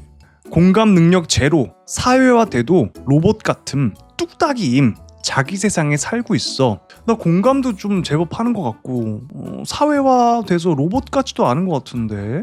아닌가? 난 어렸을 때부터 그 사회생활을 많이 해서 좀 바뀐 걸까요? 그런 사회생활 없이 쭉 자랐다면 로봇 같을 수도 있을 것 같아. 근데 너무 웃기다 이거. 그냥 내 마음에 안 들어서 난 그냥 이거라고 할 거야.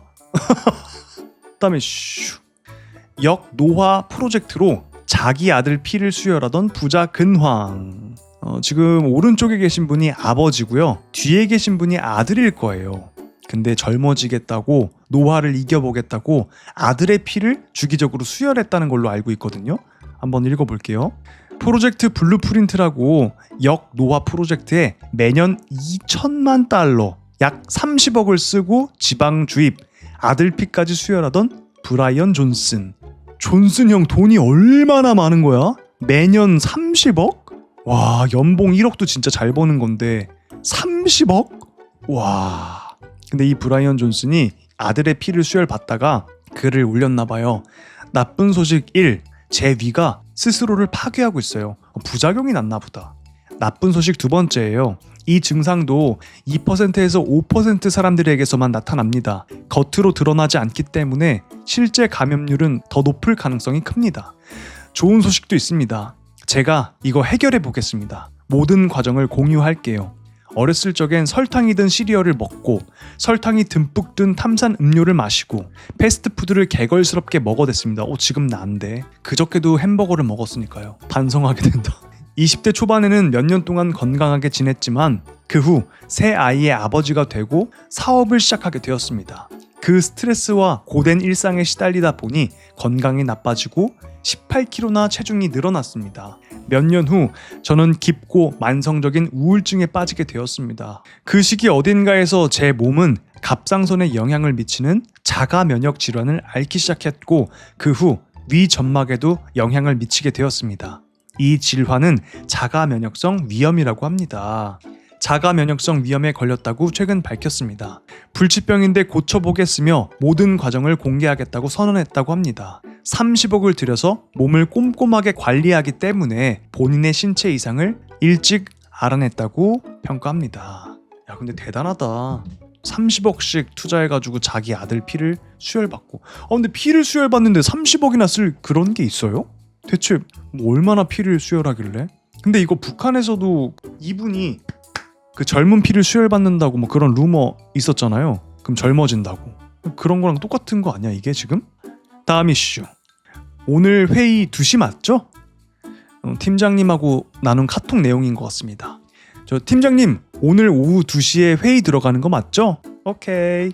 오후 2시가 되었어요. 팀장님 2시인데 왜 아직 회의 안 들어오세요?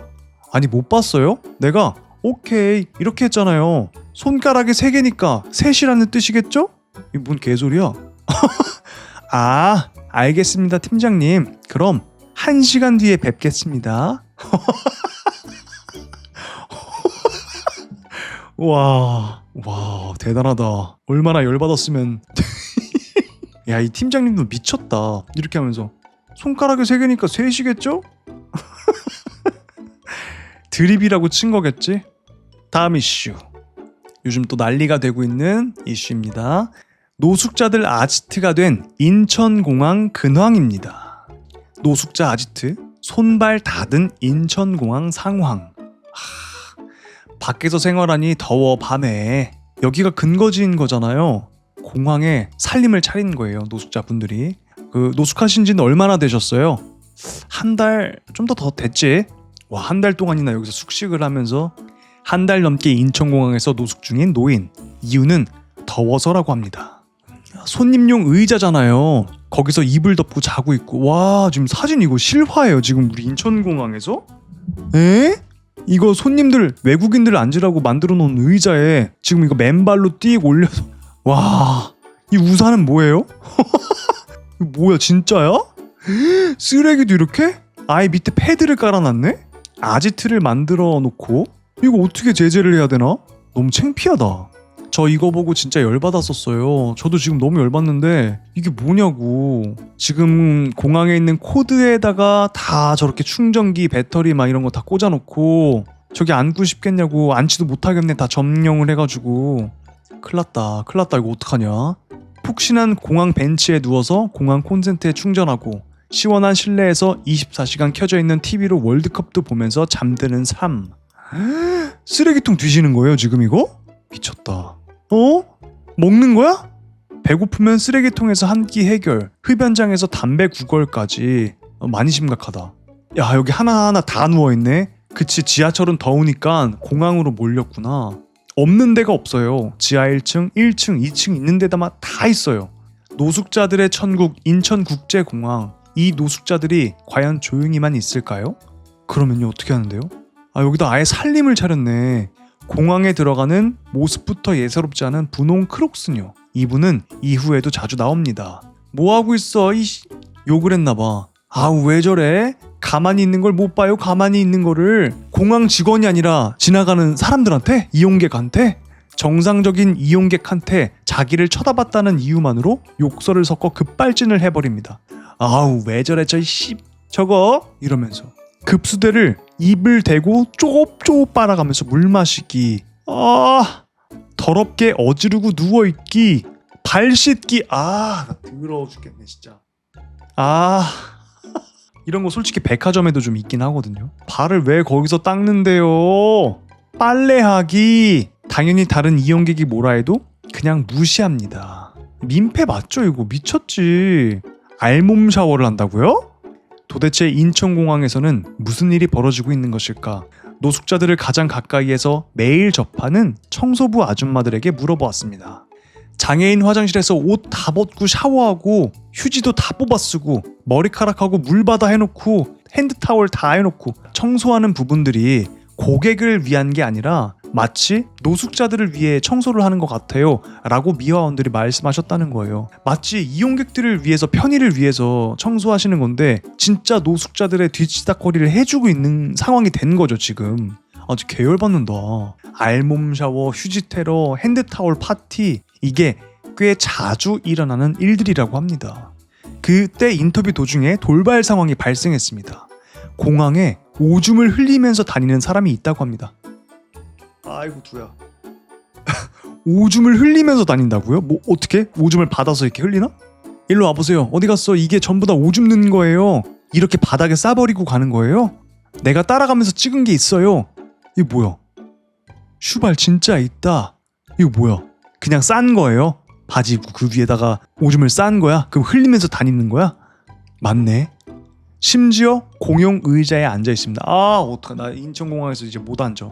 바지에 오줌을 다 지려놓고 그걸 뚝뚝 흘리면서 공항을 다 돌아다니고 그 바지 상태로 의자에 앉는다는 거죠. 지금 일반 사람들이 앉는 의자에. 아까 그 분홍색 크록스 아줌마인가 보다. 도대체 그녀는 왜 그런 행동을 했을까요? 바닥에 안 쌌어요. 뭘 바닥에 내가 오줌을 싸. 저 환경미화원이 나를 질투해서 그래요. 질투해서. 이거네. 미친 아줌마네 이거. 무려 미화원 아줌마가 자기를 질투해서 음해하는 것이라고 주장하는 노숙자입니다. 오줌을 흘리며 걸어가던 모습을 과연 누가 질투할까요? 저 노숙자에게 현재 상황에 대해 더욱 물어봤습니다. 미화원 분들도 힘들어 하시잖아요. 하니까 그런 건 내가 안 해봐서 모르겠네. 이 말이야? 장애인 화장실 청소하는 사람들이 청소하고 나면 문 잠그고 나가. 귀찮아서 못 들어가게 하려고 오히려 화를 내고 있죠. 지금 자기 때문에 문을 잠근다는 걸 모르고 있는 것 같아. 그 정도로 힘드시다는 거잖아요. 그럼 미화원 하는 사람들 힘들지 그러면. 너무 열받아. 그럼 그 사람들은 월급 타는 사람들 아니에요? 나 여기서 돈 많이 써요. 놀랍게도 이 노숙자는 무려 자신은 여기서 돈을 많이 쓰는 사람이기 때문에 미화원들에게 그 정도 서비스는 당연하다는 인식이 있다고 합니다. 진짜 아줌마한테 한 대 치고 싶다. 어떤 돈을 쓰세요? 그렇게 돈을 쓰신다고 하는데 하루에 3만 원씩 써요. 돈 쓰면 그 세금으로 이 사람들 다 월급 타는 거잖아요. 하루에 3만 원을 쓴다고 합니다. 공항에서. 그러니까 그렇게 해도 된다는 거야 지금. 오줌 다 흘리고 다녀도 된다는 거야. 세금 그거 아니에요. 당신 미화 대장이에요? 아까부터 청소를 우라지게 찾네 이씨. 이랬다는 거예요 지금. 물어본 사람한테. 쿨하게 기자한테 인신공격으로 마무리를 했다고 합니다. 자, 이렇게 인천공항은 오늘도 밝다고 합니다. 와 너무 열받는다 진짜. 이거 너무 심각한 문제인데 이거 여러분들 어떻게 생각하세요? 이거 어떻게 해결해야 될까? 해결 방법이 있을까? 만약에 이거를 노숙자를 걸러낸다고 하면은 어떤 기준을 둘 것이며, 그거는 또 인권 타령하는 사람들에 의해서 많은 질타를 받을 수도 있고, 근데 이건 분명히 규제를 해야 된다고 생각을 하거든요. 어떤 기준을 갖고 이걸 걸러내냐, 이게 지금 관건인 것 같은데 그냥 눈대중으로 보고 저 사람 노숙자 같다 90%는 걸러낼 수 있겠지만 아닌 분들도 계실 거고, 이거 어떻게 해야 되냐? 공항에서는 몇 시간 동안만 이용할 수 있게 해야 된다, 이런 것도 할 수가 없고, 그 많은 인원을 어떻게 다 체크할 것이며, 이거 방법을 좀 찾아야 될 것 같은데요. 이게 국제적 망신이지. 이게 뭐야? 얼마나 시원하겠어. 우리 우스갯소리로 여름에 은행 가면 시원하다 이런 말을 하긴 하는데 이 사람들은 진짜 그걸 누리는 거야. 은행에서는 잘 수가 없지만 인천공항에서는 의자 길게 연결돼 있는 것도 있고, 그러면 차라리 의자를 다 없애버려야 되나? 아니 그러면은 일찍 와서 기다리는 사람들은 뭐가 돼? 안 되네 그것도. 인천공항은 세계에서 손꼽히는 우수공항인데 저 사람들 때문에 우리나라 관광산업 이미지 다 깎여요.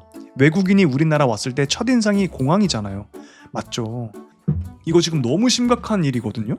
의자를 빼버리면 텐트 실수도. 충분히 그러고도 남겠다. 아까 보셨죠? 우산까지 피고 있어 안에서. 피서를 즐기고 있어. 쫓아내려고 하면 나 여기서 돈 써요. 그럴 거 아니야. 하루에 3만 원 쓰는데 난 고객 아니에요? 이럴 거 아니야. 그러면 그건 어떨까요? 비행기 표가 없는 사람들은 몇 시간 못 머물게 하는 거지. 안에서 탑승객 확인하는 사람들 있잖아요. 기차 안에서. 그런 것처럼 돌아다니시면서 그거를 좀 걸러내야 되지 않을까? 만약에 표가 없어 그냥 가족을 기다리러 왔어요 하시는 분들은 그래요 뭐 몇 시에 오시는데요 확인하고 그때까지만 머물게 하고 그냥 일자리를 조금 늘려서라도 관리하시는 분들을 더 많이 뽑아서 좀 내쫓아야 된다고 생각을 하거든요. 좀 많이 심각한 일이어서 이거는 안 될 것 같아. 제가 서울역 근처에서 오래 일했는데 진짜 지하철 냄새랑 욕설이랑 난리도 아닙니다. 그 서울역 왜 냄새가 나는지 아세요? 제가 또 들은 게 있고 본 게 있는데 뭐냐면 지하철 들어가시면요 그 벽 쪽에 밑에를 보시면요 그 물이 흘러가는 배수로라고 해야 되나? 그 뭐라고 하지? 그 틈이 있거든요. 하여튼 물 흘러 내려가라고 배수 시스템으로 좀 파여있는 부분이 있어. 거기다가 그냥 오줌을 싸요. 나 그거 봤어. 그런 게 쌓이고 쌓여서 냄새가 진동을 하는 거예요. 난 그걸 봤어. 진짜로 봤어. 그냥 거기다 오줌을 싸. 화장실까지 가기가 힘든 것일까? 여름만 되잖아요. 서울역 냄새가 그쵸 경찰이 와도 소용이 없죠. 어떻게 내쫓을 수도 없잖아. 근데 이건 좀 시급하게 어떻게 해야 될 것 같습니다. 댓글 반응 한번 볼까요? 저런 놈들은 합법적으로 처형해도 되지 않나? 사회 이익에 반하는 놈들 다 열받아 계시네. 이 나라는 인권쟁이들이 다 망쳐놨습니다. 쫓아내면 또 인권 하겠지. 저런 것들 살아봐야 필요가 없음. 인간 같지도 않은 것들은 없애야 함. 너무 열받으셨나 보다.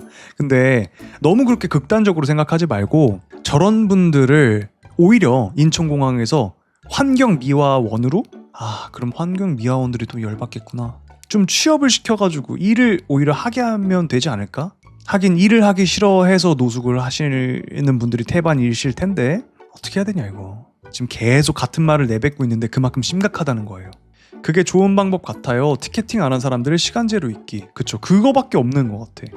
완전 상주하는 사람들을 좀 몰아내고 죄송하지만 몰아내고 가족이 오는 거나 뭐 친구가 오는 거나 배웅하러 오는 거였으면은 그걸 확인해서 남아있게 하고 그 정도는 해야 어떻게 좀 해결이 되지 않을까 싶어요.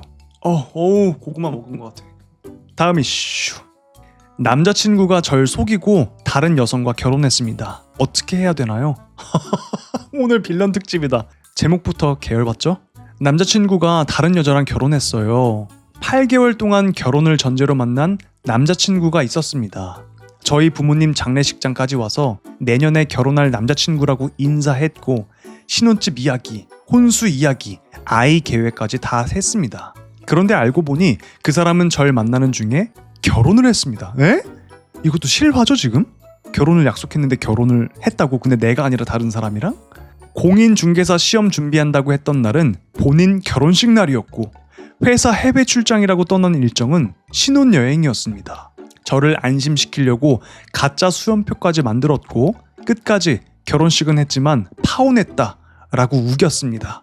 결국 직접 회사와 집까지 찾아간 끝에 그 사람 와이프를 통해 모든 진실을 알게 되었습니다. 저 어떻게 이겨낼 수 있을까요? 이걸 뭘 어떻게 이겨내요? 가서 뒤집어 엎지 않고 지금 뭐 하는 거야?